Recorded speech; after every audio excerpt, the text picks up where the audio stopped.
Sıra sıra aşklar var, dur bu başkadır yer. Ben bağırsam buradan sana dağlarda duyar.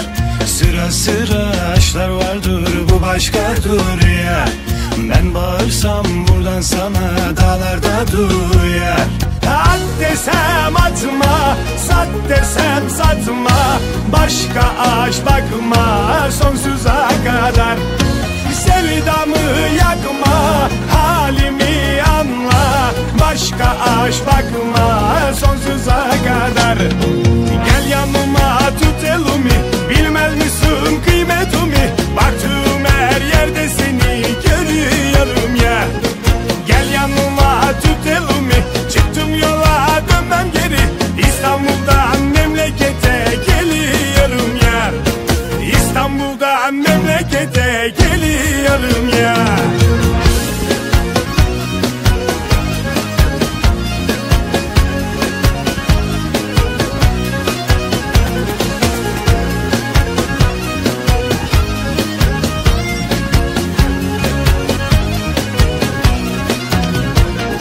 Sıra sıra aşklar var, dur bu başkadır yer.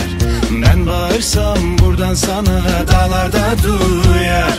Sıra sıra aşklar var, dur bu başkadır yer. Ben bağırsam buradan sana dağlarda duyar. At desem atma, sat desem satma, başka aşk bakma sonsuza kadar.